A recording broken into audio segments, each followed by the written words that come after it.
Okay, let's try this again, shall we? The original one didn't work, so let's just keep trying it this way. Round two. So most importantly, how are you? How do you feel? I'd say at least an 8.5 out of 10 this week. Yep. It's stressful, man. I'm getting a lot of messages. I've been very fortunate to get a lot of messages of people just reaching out saying, I need a little bit of inspiration. I need a little bit of hope. I need a little bit of help. It's hard, man. And it's hard because every day that goes by, here's the biggest issue I have with it. And I've been checking in with Dave Sable checking in. Thank you, sir. I think the biggest issue I have with it, and I think this resonates with other people when I talk about it, I call people like my mom like every day now, and I never would have done that previously. And I call people that I normally wouldn't have called. And I think it's just the fear of the unknown of when it's going to end, is the anxiety that I feel. It's tough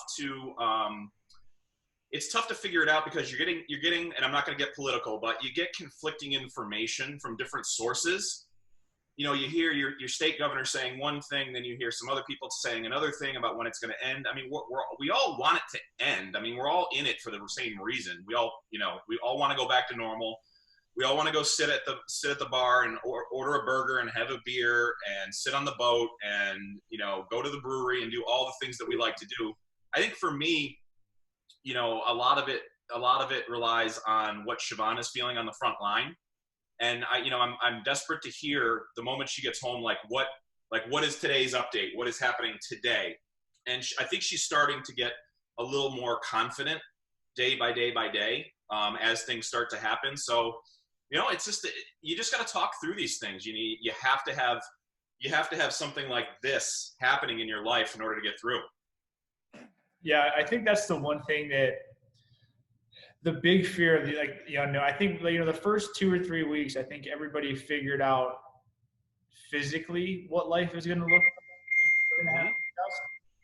I think the one thing that, predictably people are starting to struggle with now is just the mental side of it. Yeah. And just not knowing what the future is going to look like, and B, just the actual feeling of I'm trapped inside. Mm-hmm. It's like you're not getting out to go to work and see people and change your mindset and do all that other kind of stuff. You're just home. And you wake up and you're home, and you're at work and you're home. And it's just hard. Because, I think of it, I worked from home the first 2 or 3 years that we were in business, and I struggled with that. When am I supposed to start the day? When am I supposed? It's like you lose this routine that for some people you've been building for 10, 20, 30 years. So now it's like, now what? And you're thrown into a completely not different environment, obviously, because it's but just a different routine, a different schedule, and all that. And I think everybody's just really rattled by that. Yep. I think what's going to come out of this is a lot of good things, but it's hard to find the small good things. And I think for me, something like this is important for obvious reasons. It's for us to document our process of going through this. And I would never say I'm happy that this happened. I would never, ever say that. But I think it's going to be the people that adapt the fastest that can get back to normal life, of whatever that new normal looks like. Like, I think conducting business like this, if you had told somebody a year ago that you wanted to do a Zoom call, number one, they wouldn't have known what Zoom was. Number two, they would have said, well, let's just get in the same room. Let's just have coffee together. Let's just have those kind of things for human interaction. I think coming out of this is going to be considered human interaction. Now, does it replace face-to-face? No. Face-to-face is never going to get replaced. But I think there's going to be a segment of the population that don't want to do face-to-face, whether it be their own reservations, their own anxieties, whatever it is. But this is going to be a more efficient way to do business and do sales calls and do marketing and do, I don't know what percentage, 75, 80% of what we did before. We're going to be able to do this stuff now, and that's going to be okay. Whereas, the traveling salesperson that wants to go hit 12 clients in one day, they're going to be able to sit down and do three or four of these or 12 of these back to back to back and still get a lot of the same result. That's okay. Yeah, I think it's gonna be weird. I think it's gonna be two things. I think that it's gonna help people be a lot more efficient when they realize that this is a viable option. Specifically, I mean, you mentioned salespeople. I think that that's front and center in all this. But at the same time, too, I think people are just going to be a lot more appreciative of how good stuff was, and Yep. the ability to like go meet somebody for coffee or meet somebody for a drink. I think that it's going to be on both ends. Yep. You know, and then just the quicker and the more effectively you can adapt to that, the better spot you're going to be in. Yep. You know, because one thing that I was talking yesterday, I know just me personally, you know, I know that I'm a personable guy. I didn't realize the extent that to which I'm just a hugger and a bro hugger and a high fiver quite like the last 10 days of my life. Because you're not thinking, and you're like walking down the street and you see somebody and you're like, oh. Yep. You know, Yep. so it's just one of those things where it's just weird, man. And it's going to change. I think it's accelerating a lot of people that, you know, maybe would have gotten into Zoom, you know, 2, 3, 4 years from now, that they have to do it now. Yep. And I think other people, you just have to adapt. Like, it's crazy.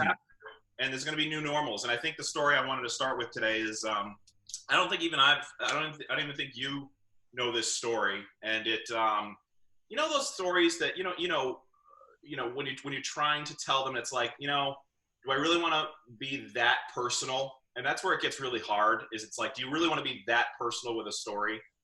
And I think now is the time, because if anybody, and this is going to be important for me, and I'm nervous, and that's why I have my hands in my pocket, because they're shaking, that you just know that the time is right. So when the world has melted and it feels like a lot of it's not going to come back, or you're losing clients, or you've lost your job, or you have to file for unemployment, you know, just for me, the reason I draw strength is because of what happened 3 years ago. I basically hit a crisis in my life, and it was a health crisis for myself. So 3.5 years ago, we got flooded out of this house. So actually, you can see right here was the apex of our flood. It happened in our master bathroom up here, and it was on a Sunday night. And Siobhan woke up the next morning getting ready. No, it was a Sunday morning. Excuse me. She woke up that morning and she went to go use the bathroom, and she did a baseball slide into our master bathroom in scalding hot water, 4 inches of scalding hot water. So one of the pipes must have burst or something like that, and the water was coming up and over the bowl of the sink. So all of this up here, this was all torn out. All of this was torn out. This is a brand new kitchen 3 years ago. This was all torn out down to the studs. So we got displaced out of the house. We couldn't live here for 6 months. We had to get moved down into the village. Yep. So the day after we moved in, we moved back into this house on April 2nd, 2017. So 3 years ago yesterday. The very next day, I was scheduled to be in a conference in Baltimore, the American Distilling Institute conference down in Baltimore. So at this time, 3 years ago, this week, was the apex of disco lemonade. I mean, we were producing thousands and thousands and thousands of cases, and I was doing it myself. I mean, as you know, you followed the progress. I was schlepping it out of the back of my car. I was, you know, driving hundreds of miles. I think I counted at one time I did 175 nights on the road in 1 year, doing it all myself. Yep. I mean, we were being distributed in 6 different states at the time. So I was in Rhode Island one day, New York the next day, New Jersey the next day, you know, all the way around.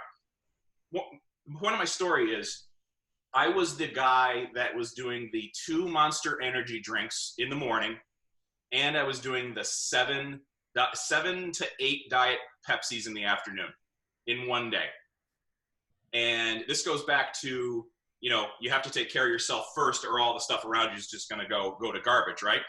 So the very next day that we moved back in here, I remember it was a day like today. It was crummy and muddy, and the movers were moving stuff into our house. And I was on the road the very next morning, 8 a.m. I had to be in Baltimore for the conference at 5 p.m. for like a meet and greet kind of thing. On top of that, there was a guy that flew from Nashville that was flying to Baltimore to meet me to present an acquisition offer for my business. So I was at the peak of stress at the highest level.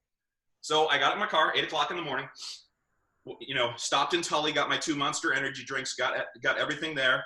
Heather, how are you? Eva, thanks for checking it out. We are staying healthy. I'm telling a story about health right now. Maybe you'll get a kick out of this.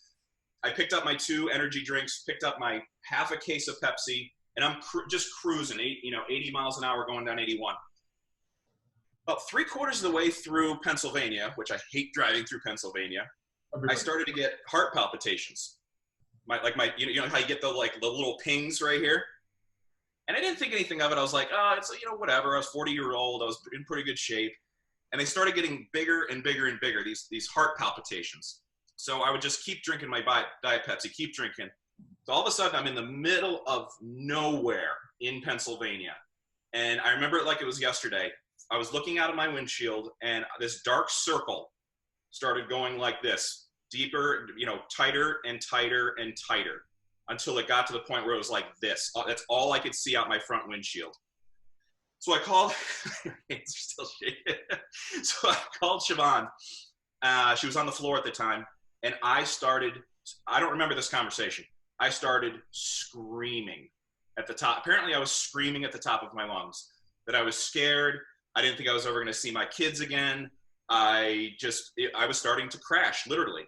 So apparently somebody told me to pull over on the next off ramp. I don't remember doing that. The next thing I remember, I was in a hospital gown, like this, looking up at the lights like this. And I remember Siobhan was there with one of her nurse friends, because they had to drive 5 hours to come get me out of some podunk little, there's serendipity right there. Ange just logged into our stream. She was the one that was with Siobhan that day. Ange, I'm telling the story where you had to go retrieve me out of East Nowhere, Pennsylvania. It was 3 years ago today, Ange. It's incredible. So the first thing I remember is Siobhan and Ange kind of standing over me, looking at me, and my blood pressure spiked at one point. I think I get it wrong, like 210 over 160 when I was in the hospital. And I remember that day, and I remember getting in the car on the ride home, and I'm going, you got to make some serious changes in your life. And it took me almost. She says, "I'm glad you're better today." This is the first time in public I've told this story, Ange. I needed to make some serious changes. So, I was the guy that was working 18 hours a day. I was the guy consuming way too much caffeine throughout the day, and I crashed. And I ended up talking to my doctor afterwards, and she goes, "We think you went into an adrenal deficit," is what she called it. She goes, "This might take 12 months. This might take 18 months. This might take 36 months for you to get all the way back." So for me, the punchline is this.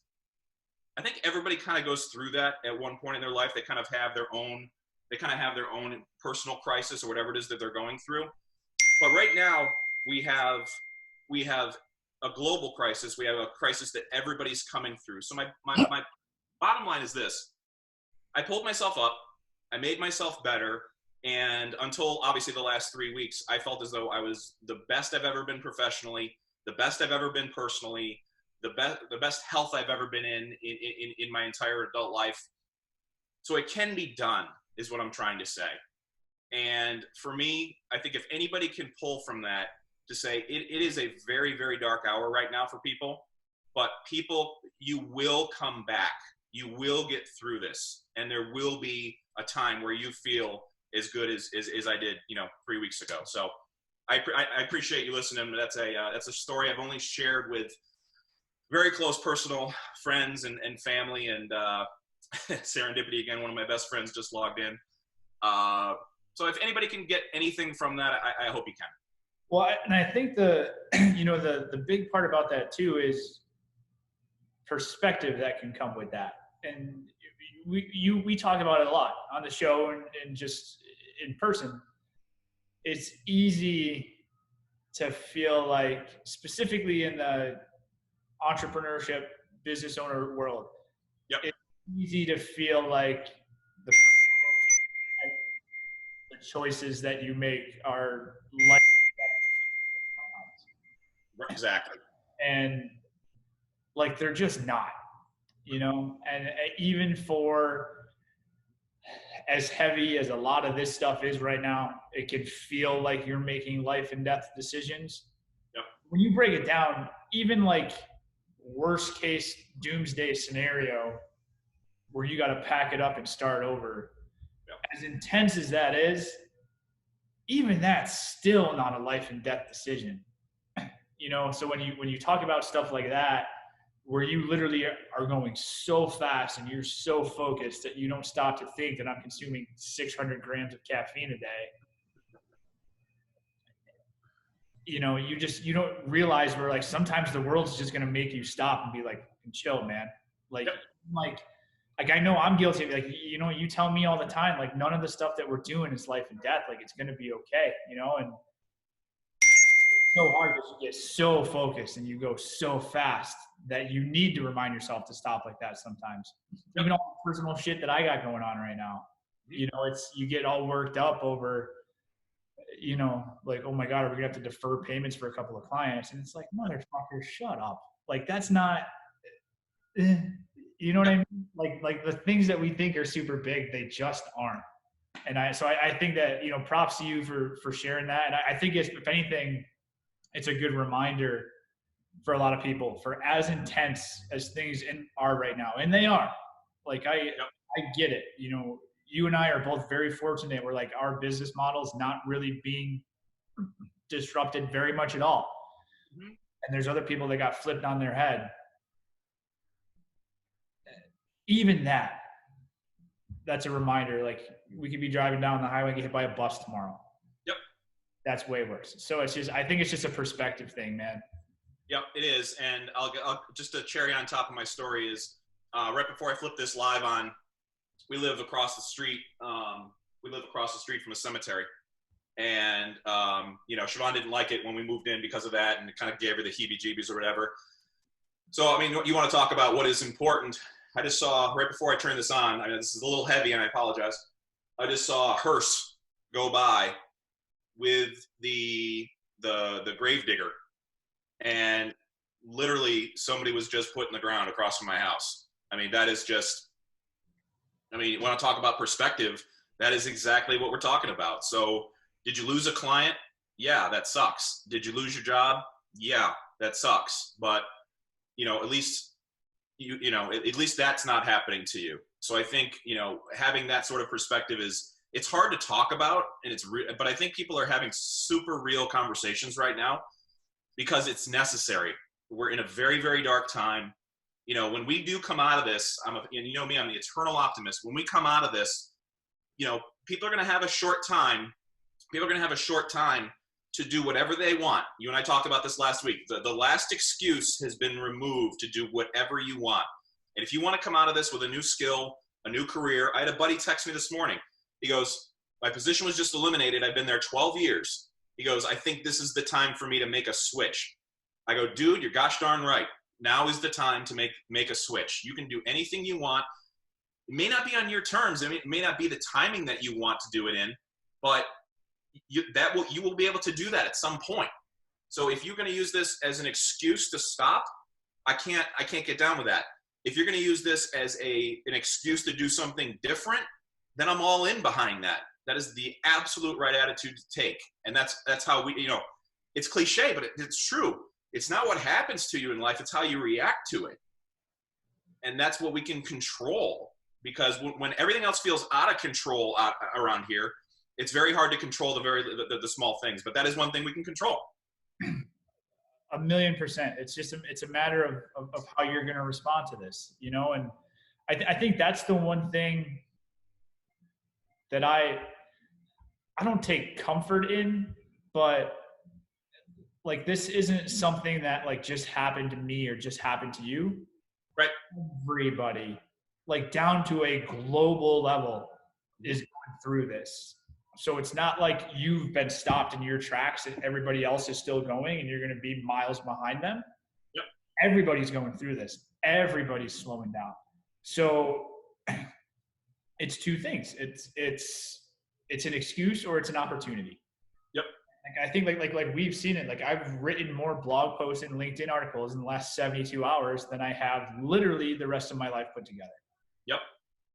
Because I think that's what's going to help us, 6 weeks or 8 weeks or 12 or however long, and I think that's the other thing where we're getting to this point now where, first week you're kind of in shock, second week you're kind of cautiously like, okay, is this the new normal? Right. End of week 3 right now, what life looks like and is going to look like in the immediate future. So yep. there's literally no reason and no excuse to not be planning right now. Right. And I think that's the unique spot that people are in. And like, I don't know about you, but like we see it like crazy down here. You could see everybody, very few people are left at that fork in the road. People have made it. I don't think anybody's left. I don't think anybody's left there anymore. I think it is one side or the other. Go ahead. No, that's exactly it. Some people, like if you are, what up, T? You want to be on my live? Yeah. You're already there. So like, if you're going to innovate and you're going to work through this, you're doing it. Yep. If you're sitting there praying the government sends you a big enough check to get through that, that's where you are. Mm-hmm. And it's simultaneously super inspiring and just super sad to see. Like right. You're watching people be like, well, this is it. Yep. You just want to be like, dude, come, like this is your business. Like, what do you mean this is it? Like, yep. What if we did like, it's wild to see because it's just everybody's internal wiring and just how you're set up. And yep. You're just straight up seeing that now. Well, and I saw a quote this morning. It's if you don't come out of this with the goals that you've stated before all of this happened, it wasn't a lack of time. It was a lack of determination and motivation. Mm-hmm. I mean, I'm not here to call anybody out. That's not why we do this. We do this to inspire people and help people, get to what their goals are. But, if you wanted to learn piano and you had the next 90 days to not learn piano by hiring a virtual tutor, then you're not going to do it. If you're not going to do these things now, you will never, ever, ever do it. And you'll get stuck in this cycle of trying to find excuses of why you're not doing the things that you wanted to do. Mm-hmm. So I had a perfect example yesterday. I had a client who wants to start a YouTube channel. Now, what do you think my advice was? Go to YouTube and type in, how do I start a YouTube channel? Like it's all right in front of you. We all hold computers every single day.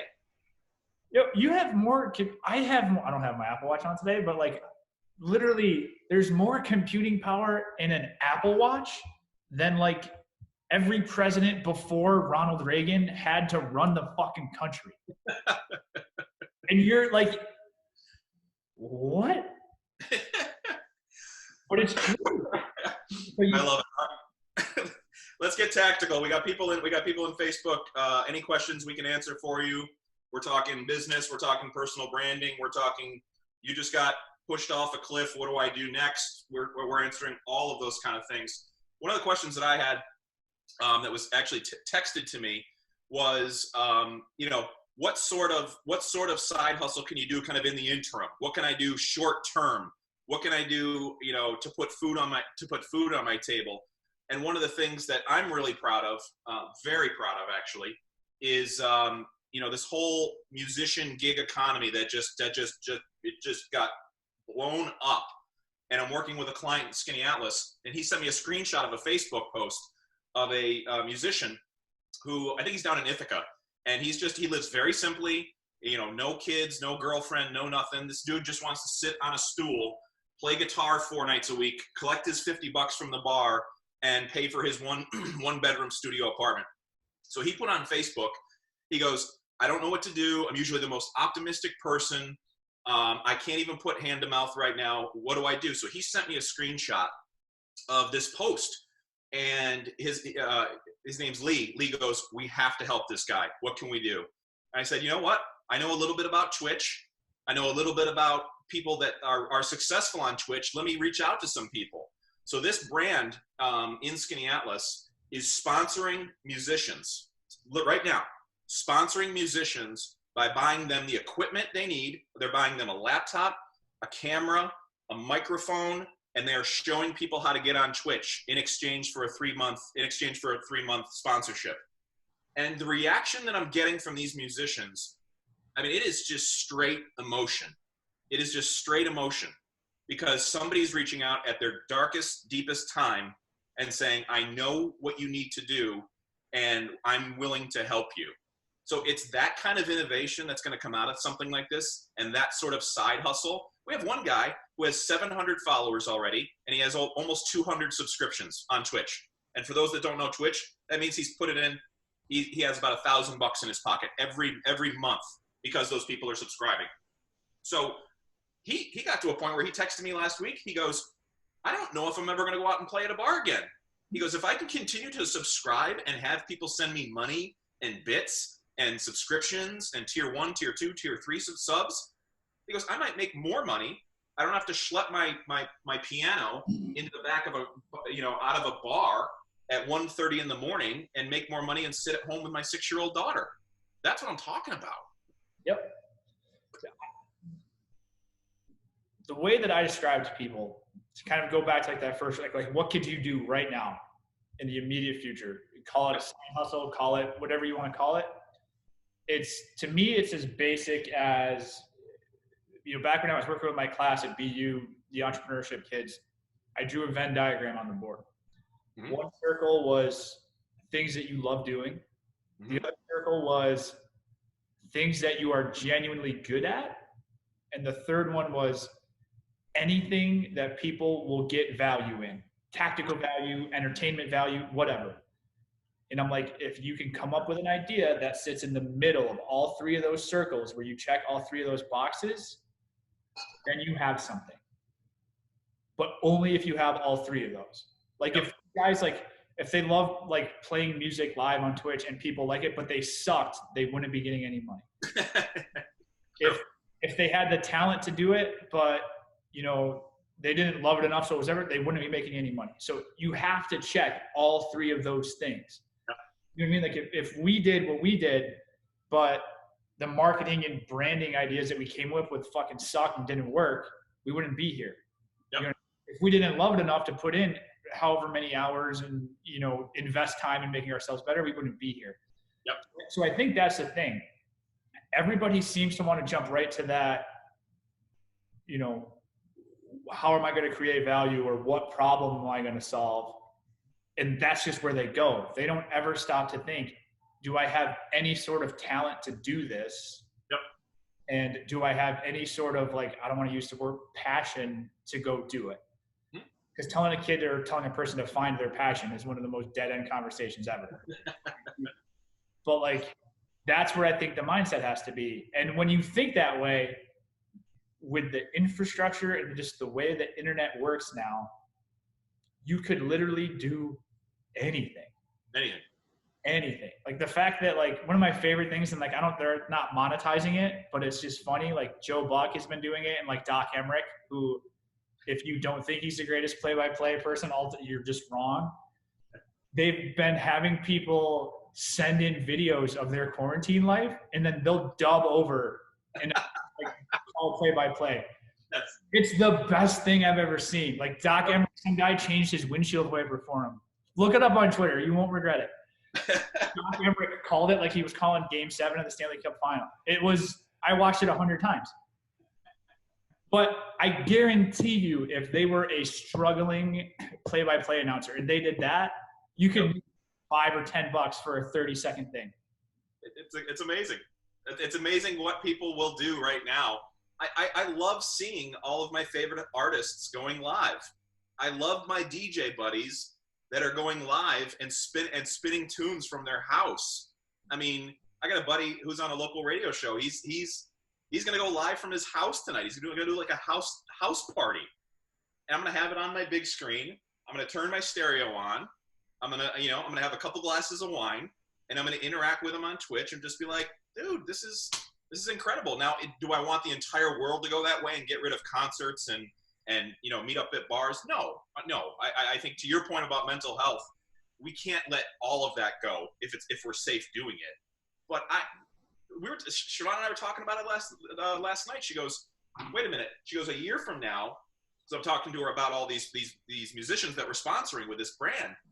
And I go, can you imagine a year from now, you're going to be able to, with your remote, you're going to be able to go to any local artist that you want and click on there on Friday night and just pick that person and throw them money, throw them tips like you would normally or whatever.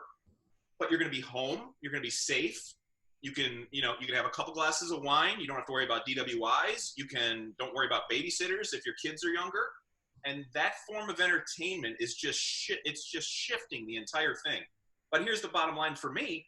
It took those people time to figure this out. They instead of scrolling on Instagram, they went to YouTube and said, how do I start a Twitch channel? How do I link my Amazon Prime? What is a bit on Twitch? And they figured it out.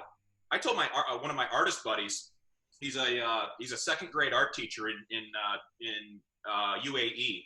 I said, dude, I go, get on Twitch, start doing painting on Twitch, so that you can teach other people how to do it. I don't have an artistic bone in my body, but if he went on there and he's engaging and he's funny and he's all the things that you need to be, just get on Twitch and just start making those things happen. I love where the whole thing's going. I think it's great. I think it is literally force feeding innovation down people's throats. Yep. Which I think is one of the best things that could ever happen. I agree. I even see it with us, because that's the other thing. Even if you're there's always more you can do. There's always more ways you can get better, and it's so fun watching it.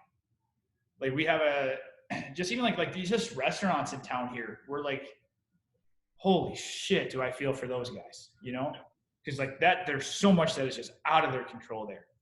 But just watching people get creative and find different ways to do it, and collaborate with other restaurants that are going through the same stuff, and just realizing what's available there.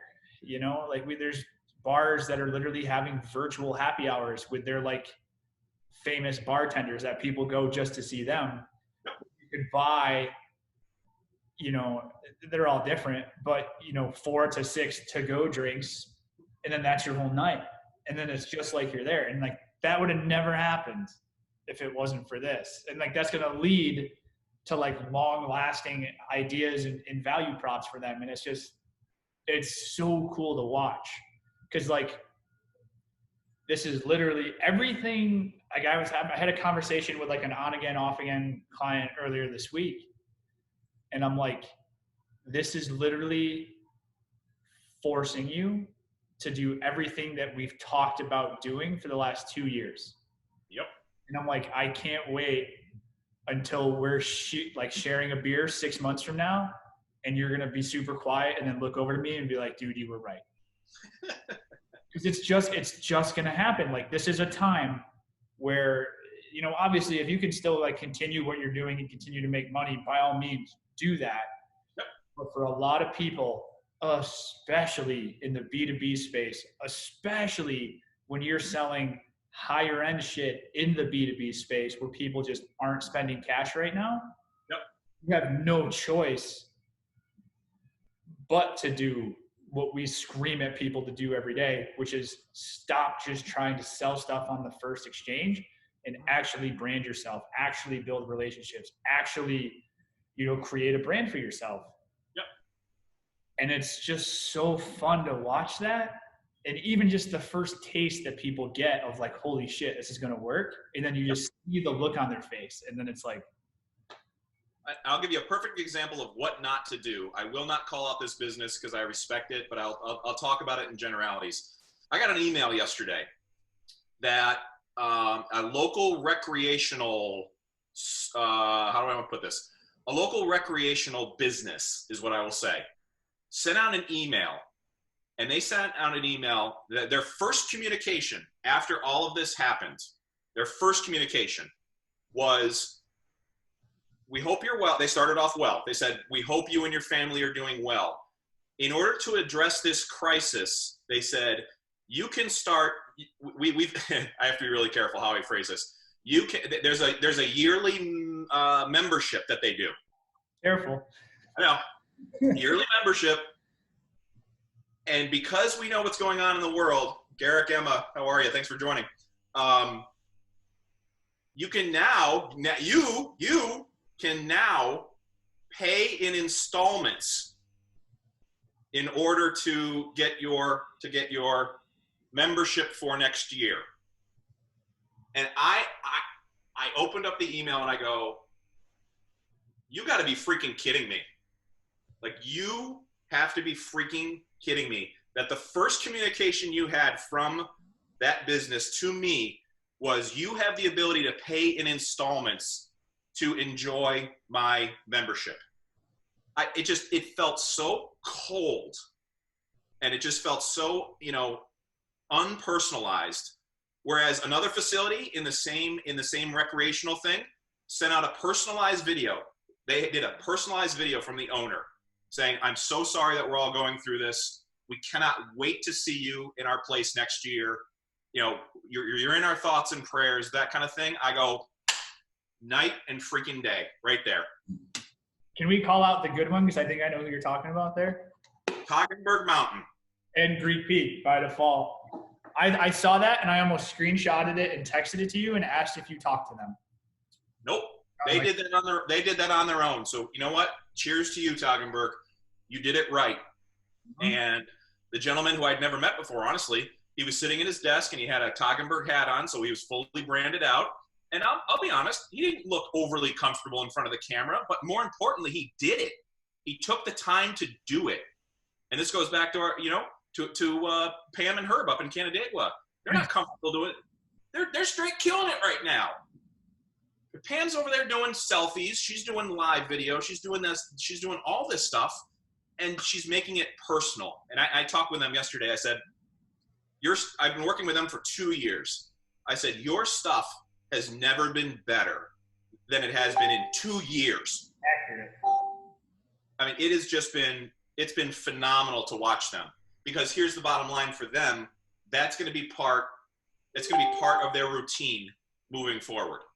And they're going to continue to grow because they're making it personal.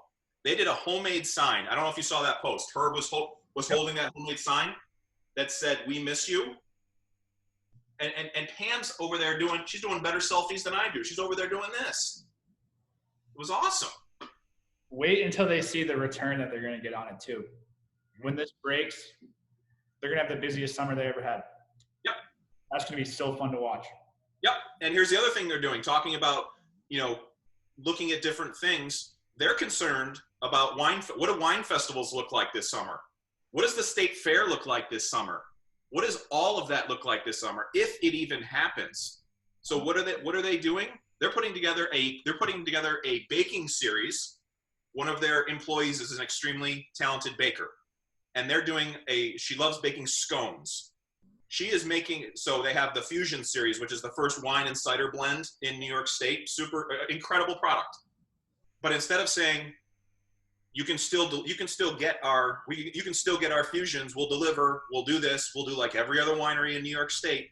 They're going, no, I'm going to set up a live, and I'm going to set up another camera where their employee is going to bake 6 different scones, 1 per week, and they're going to pair it with the wine and turn it into the Spring Scone series. A year ago, they never would have thought to have done that, and they came up with that on their own. That wasn't even my idea. You could tell that the switch is flipped with them. They just, You could just tell just by looking at their stuff. Yep. Yep. It's incredible. Absolutely incredible. Emma, thank you for watching. Ange has been watching the whole time. She said great stuff, great ideas. So yeah, again, anybody has questions specific to you, you don't have to put it in the public chat. Everybody can DM me, or you can text me questions if you don't want to ask, and we'll just keep it general. So we had one come through on Instagram that I want to talk about. Go for it. And I'm not going to mention the person because it's tough, but like the question was basically, I don't have the exact verbiage, but it was, essentially, how do you negotiate fear of the unknown? It's easy to make a plan and all that, but when you don't feel in control anymore, what do you do? Yep. And that's a heavy question, and I think it's a heavy answer. But just looking at it, it's really hard for me to answer that. Because that's just where, just genetically, like DNA, like I've never had to negotiate that. Yep. Like I don't have a great answer. The thought of what if this doesn't work? What if this idea isn't good enough? What if we run out of money before stuff starts to, like I've never had to negotiate that. So it's tough. And it's easy for me on an individual level to say, fuck it, try the next thing. Right. We've always done. Right. I understand that, like, I'm just very fortunate that that's how I am and that's how my mentality works. Yep. And then, you know, especially with how much this is fucking with people's mental health right now, if you have like, you know, different types of like anxieties and depressions and stuff like that, that's real. What do you tell somebody in that spot? If somebody were to ask me that, because I think we all struggle with it at some level. I think some are fortunate. Like you said, I think some are fortunate to have the wiring to be able to pull themselves out of it, even when they're feeling it a little bit, you know, myself included. Here's what I would tell people. Number one, the fact that that person asked that question to me is incredible, because they are expressing themselves. You know, you and I express thoughts in this format. And this is what I tell everybody is, just because this is our format that we express things well in, and we feel good about, it can be text, it can be LinkedIn blog posts, it can be Instagram photos, it can be painting on Twitch, it can be whatever you're comfortable with. But the fact that that person reached out and had that question is huge to me. Here's what I would tell that person.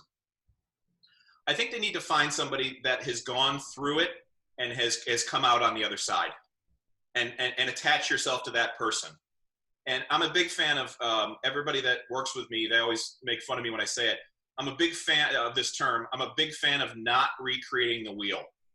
Because we're in our own heads and because we have our own experiences, we feel as though nobody has ever experienced what we're experiencing or feeling right now. That is not true. There are millions and millions of people that are feeling the exact same thing that you're feeling, or that person that typed the question in. Here's what I would do. I'd figure out a format. I would figure... Herb and Pam, thanks for the shout out. You're very welcome. You're welcome for the shout out, because you're doing the work. You are doing the right things. That's why we talk about it. So,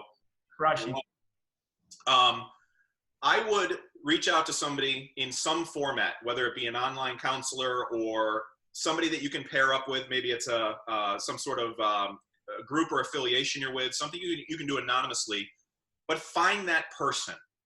And then find, or 2 or 3 people, because everybody's going to have their own, you know, coping mechanisms and way to pull themselves out. For me, you know, I say this to people all the time. I say, what do you want to accomplish? They tell me their goal. I say, okay, excuse me, let's go find somebody that's done that. If it's not me, I will tell you I'm not the person to bring you out of feeling hopelessness or things. That's why I shared that story early. If anybody resonates with that and they felt like they had their personal crash, guess what? I've gone through that, and I feel comfortable talking to somebody through it. So if you're just sitting there, kind of like that musician, that person that screenshotted and said, I'm in a puddle. I don't know how I'm going to pay rent April 1. I don't know I can't buy a Big Mac tonight. I can't do anything. Find somebody that's been through it and try to see if any of the ways that they pulled themselves out of the doldrums, see if those work. But the fact that that person put it on paper and sent that to you for us to even talk about, personally, I think that's a huge, huge thing. Yeah, and I think you really hit the nail on the head. And like, kind of the one thing that I responded with was like just talk about it. I mean, especially right now. Yep. There are literally millions, if not billions, of people that are going through the same stuff. Yep. They're just like, a lot of times, like the biggest, you know, source of anxiety or fear or whatever, it's literally just the unknown. It's why little kids are afraid of the dark, because they don't know what's there. Right. When you're a grown up, you realize that your backyard is the same, whether it's light or day out, and it's like, whatever. It's like that's usually my response there, where it's just like, like just talk about it. Like if it's making you nervous, or if you're not sure, or if you're scared, or like, if I'm going to have to lay off 4 employees in this whole thing, like keeping it all isn't going to help anybody. Yep. So like, I think that's great advice. And it's something like, that's weird too. The one thing that I've taken from the first 3 weeks of this, and I've always known that we keep like a tight circle of like really great people that we lean on. That has just been reinforced to the 100th degree. Like like just the quality of human beings that are in our circle, that are part of our crew, that are our people, friends, clients, whoever, family. It's like off the fucking charts, dude. Yep. Like insane. Like it's just, I'm just so lucky. You know what I mean? Like we're like, that's where you almost feel like you're cheating. Yeah. Or you have that, and you have like, I talk about like the upbringing we had. You know what I mean? Yep. You literally feel like you have a head start on everybody else. That's exactly right. I don't know if I don't know what to do, or I'm frustrated, or I'm nervous. Like literally, I could throw a baseball on my street and hit a dozen people that I could talk to about it. Yep. And just knowing that we have that, and I think it's just the importance of, that's part of the brand that you build. That's part, like you attract what you put out. So when you put that out, it comes back, and it's just, I don't know, man. It's off topic, but it's just fucking cool to see, and I wanted to say it. I think everything's on topic right now, and I think everything's going to remain to be on topic. I really do. I think one of the benefits of coming out of this is people are going to learn how to express themselves in some way. And that's why I keep telling people to just express yourself in whatever you're comfortable doing. It's the same advice I give. I do a lot of speaking at universities and colleges and things, and everybody comes up and says, I want to be a brand ambassador for Nike. It's like, what would you do? I say, I would follow every Nike brand ambassador on Instagram. I would send them 100 messages, realizing that 90 of them are not going to get back to you, realizing 10 of them are going to get back, and 5 are going to say maybe, and 2 of them are going to say yes, to give you the roadmap of how to become a Nike brand ambassador. It's the same thing. It's just over and over. It's not recreating the wheel. It's just using somebody else's experience. So that you just said it, to hack to get to where you want to go. You want to sell more stuff. Find somebody in that space that has sold a ton of the stuff that you sell, and ask them techniques of how to sell more stuff that you're trying to sell, or get more clients, or whatever it is. I mean, that's it. You're not. If even now it feels like you're in a silo by yourself and your family. We're all doing this right now. But can you imagine if it's the same thing with the kids? They're both upstairs playing Fortnite with their friends right now. And guess what we've encouraged them to do? Play a lot of Fortnite with their friends. Why? Because they're having human interaction. Can you imagine if this happened 25 years ago? I mean, this would have been, I can't imagine what would have happened if this happened 25 years ago. I mean, we never would have had this. We never would have had this. We never would have had this. There would have been zero opportunity. I mean, what are you going to do? You're going to get on your conference line from your bedroom and try to find new clients? I mean, you're cold calling people from the yellow pages. Yeah. Again, I'm not saying I ever want this to happen, but I mean, we're really fortunate that it's happening in this time that we have these abilities. Yeah, dude, I didn't even think about that, but that's crazy. Like it's like we talk about all the time. People just don't realize the potential that's out there just based on all of this. Yep. Like I'm not even that old yet. Well, depending on who you ask, I'm either a baby or I'm ancient. But we used to have like. Are you calling me old? A little bit. But like we used to have like the Inspector Gadget cartoons where he would talk into his watch and it was a phone, and you were like, "We have that today. I can call you on my watch in an hour." Yep. Like it's crazy to think about that. And I think people are seeing it. Like the people that you have making money on Twitch probably thought like that was what happened when you had too much coffee 2 years ago, I think that to see people learn and and just get better and improve themselves. I think that it's so cool to see. And that's where, like, I feel very fortunate because we kind of get to be a catalyst to that for a lot of people. Yep. To the point where we have some people that like have just recently onboarded. Like I had a call yesterday and like literally the last 5 minutes was like, I have no idea what we'd be doing right now if we didn't have you guys.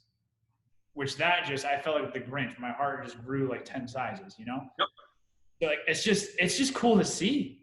And it's tough. You just want to shake some people and like tell them. Right. Like, you have no idea. Like I was on a call the other day with like a friend of mine who has a business. And I was like, no bullshit, you need to be doing this. And like, they still think social media is something that you have a high school intern do, because it's definitely not the most powerful communication tool we've ever had known to man or anything. But I'm just like, okay, man, we'll see. And then because he obviously knows like who our clients are and all that. Yep. He'll see the numbers and like he'll see everything that we're doing. And they literally think that like when I post that like some of our restaurants are like sold out of food at 6:30, they're like, oh, like that's the oldest trick in the book. Say you're sold out, so they keep calling. I'm like, nope, nothing there. If you call, we're gonna say see you tomorrow. Yep. Like, well, how are you doing it? I'm like, every fucking thing that I told you to do for the last 2 years, that's what we're doing. Yep. So like some people are gonna adapt and they're gonna do it and it's gonna be awesome. Mm-hmm. Some people aren't, and they're gonna. That's it. I think for me, so we'll do last call for questions on Facebook, Instagram, text, DM, all those things. For me, this is the way I look at it is, you know, I got serious about my brand 7 years ago when I started Life of Riley. And I just had this conversation yesterday as I'm watching a squirrel fight in the backyard. That's kind of interesting. We got Royal Rumble happening in the backyard. For me, it was, I got serious about it back then. And when you lay that kind of runway down about telling your story, this is what I told a guy yesterday, some guy starting a distillery in Oshkosh, Wisconsin. And he said the exact same thing. He goes, I'm going to hire a college intern to do my branding. I go, okay, that's a strategy. I said, what is that person going to do? Oh, they're going to, you know, post pictures of our logo on Facebook and all those kind of things. And he goes, how did you find me? And I said, I was on some forum. I saw that you were starting. I reached out to you and I said, how are you doing through this? I see you're just starting your distillery. Would you like to get on a 20-minute call? He goes, that'd be awesome. So I got on a 20-minute call with this guy, which turned into a 45-minute call yesterday. And he goes, I looked at your brand last night. He goes, and I couldn't get through everything by the time we got on our phone call. I said, because we decided to be a family that happened to own a distillery. We weren't a distillery that happened to be owned by a family. Yep. So we just documented our story. And my punchline is this. You and I are very fortunate that we bought into this way of storytelling 7, 8, 10, whatever, however many years ago. Chef Steve, how are you? But that gave us the ability to be branded so people know who we are. So if you've never started storytelling on any platform and you got thrown into this like everybody else, I'm sorry to say, but there will be another time where we're sheltered in place. There will be, I mean, I hate to say it, we never want any of this to happen again. But guess what? It will happen. So you have two options here.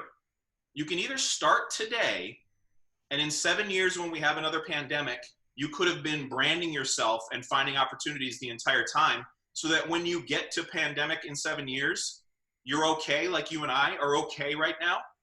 Or you use this as an excuse to not do anything. So in 7 years when that pandemic hits, you're having this exact same conversation and you're watching a couple of dopes like you and me trying to get inspiration or whatever it is that you're doing. And we appreciate that. But when you hang up on this, put live on, talk about what you want to do, talk about what your goals are. Because guess what? Now's never a better time to do it. Never a better time. So if you didn't start your brand 7 years ago, if you didn't start your brand 7 months ago, if you didn't start your brand 7 minutes ago, now's the time to do it. So when this happens again, people will figure out who you are. End of rant.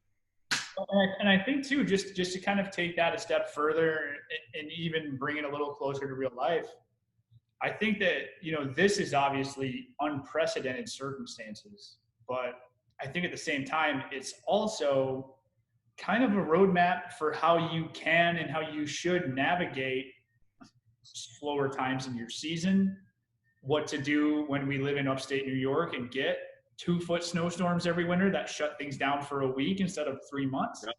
Yeah. Even like locally, like we get 100-year floods every 10 years. So we're due for another one of those coming up. Like, all of this is just a microcosm that you could drop in other parts of your business where you think you can and should be doing better. Yep. Like I'm not going to, like, the one thing that you always tell me is like, dude, your shit's good. You just do more of it. Like, I'm not going to, like, now that I'm doing, even like this show is a great example. We started it just before, but if we didn't have this right now, what would we be doing? I've written more blog posts in the last 3 days than I have my whole life. Like, and then once you see that and it becomes part of it, now I'm more prepared for who knows what opportunities is going to be on the other side of this. Yep. And then at the same time, I think what you're seeing is the people that are okay right now are cashing in that brand equity that they've built over the last 3, 5, 10 years. So hopefully it's not another pandemic, but it's going to be something. You know what I mean? So what kind of brand equity are you going to create right now that you can cash in 3 years from now and be okay and not worry about having to close your business or go bankrupt or whatever? So like, I think that that's the message, where it's now you're kind of seeing it. And I have a lot of empathy for it, because there's a lot of people just slinging snake oil versions of what me and you do, so that when people hear build a personal brand or, brand your business or it doesn't mean anything to them because people have ruined it. Yep. But I think you're seeing it now to the point where the visual of how all of this stuff actually applies to your bottom line numbers every month, every year, every decade. Yep. I think this is going to open a lot of people's eyes, and it's a lot easier to put 2 and 2 together now when you're seeing it. And the people that are succeeding because they have an audience, because they built the brand, because they did all this stuff. Yep. So I feel like in a lot of ways, this is just kind of a missing piece in the puzzle for a lot of people, where it's like, oh, that makes sense. It's very simple to me. I get overly winded on this stuff. I think it's very simple for me. Is number one, on a piece of paper, take a piece of paper out today and write down the 5 things that you're passionate about. And here's a really cool thing. When you do Instagram pinned stories, those 5 things, make those 5 things on your pinned Instagram stories, things that you care about. For me, it's just documenting the process, because that's what I like to do. But just talk about those 5 things. It's family, it's friends, it's travel, it's my it's my Jeep and toys, and it's food, it's foodie stuff, it's craft beverage, it's all that stuff. If you see a post that is outside of those 5 things, you're gonna be like, you'd be the first guy to text me and be like, dude, that is the weirdest thing I've ever seen on your post. He goes, what the hell are you doing? But if you're concise with what you want to do and say, my next step is I want to be a Nike ambassador. Make sure all of the actions that you you do for the next 2 years map out to become a Nike brand ambassador. If you want to be whatever, if you want to start a distillery, if you want to be the center fielder for the New York Yankees, whatever it is that you want to do, make sure all of those actions map towards that. Then just document your story. Everybody gets crippled by, what do I create? What do I post? What do I do? You do nothing. The one trip I made yesterday, I'm going to spike the football a little bit because you mentioned it last night. The one trip I made yesterday was to my local one. What's that? I was hoping you would. I fucking love that post. It was so good. I went to the wine shop. I'm inside the 4 walls with my 2 kids every day, which I love, but brings a certain amount of stress for people. So I'm like, all right. Took a selfie, because I'm so strong at selfies. Took a selfie in front of the wine shop and said, here's what's going on today. It was just part of the documentation. So if you just show, your analogy is perfect, is give me the behind the scenes trailer of the life that you are building. My son's trolling me right now. Yeah, that's my post. What'd you think about that? I don't know. I thought it was weird. He thinks everything I put online is weird, so whatever. You're his dad. He's supposed to think that. Exactly. But So that's online. I want to add to that, though, because you did something very important with that post that I don't think a lot of people realize or see the value in, is you made it about you. It wasn't just support local. They need it. Like, everybody and their sister is posting. I literally read that in your voice. Because that's something I guarantee you in the entire world, you were the only person that wrote that post yesterday. Yep. Nobody else compared it to a spelling bee and going to the wine shop. And that, if there is a secret sauce to all of this, that's it. Yeah. Because literally nobody else could have wrote that. And you invested all that time into building your brand and creating your voice. That's how I read it. Yep. That's where, obviously, that's front and center for me. That's what we do for a living on behalf of our clients. But if you just wrote, hey, super happy to support my local wine shop today. Love you guys. Yeah. Cool. Yeah. But it's not what it was there. Right. You know? So that's like the other thing too. Don't do it just to do it. Like, put time into it. Yeah. Make it something that you would read and be like, fuck, this is good. Yep. It's all part of the process, man. Eva says she loved that post too, Adam. Can't wait to catch the recap. I heard was discussed. Much appreciated. She's got a jet, which is probably good because I think we got a jet. I got to prep for a 1:30, my man. Any last words? No, not really. I think, we covered a lot of stuff, man. I think this is a good episode. I love this format. I really do. We're already starting to see it with numbers, which is cool. And I think just the big thing is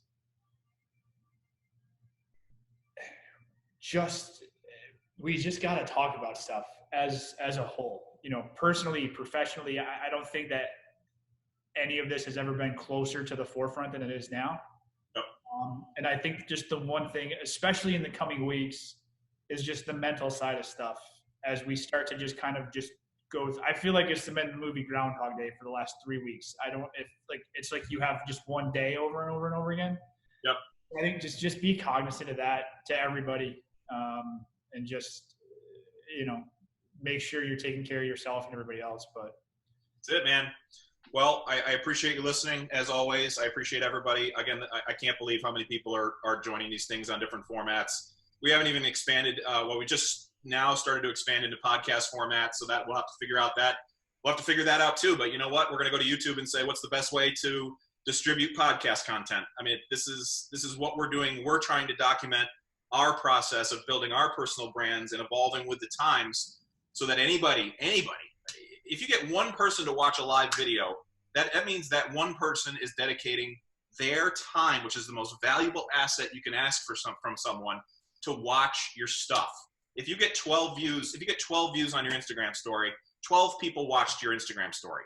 If you get one person to watch your Instagram live, one person is watching your Instagram live.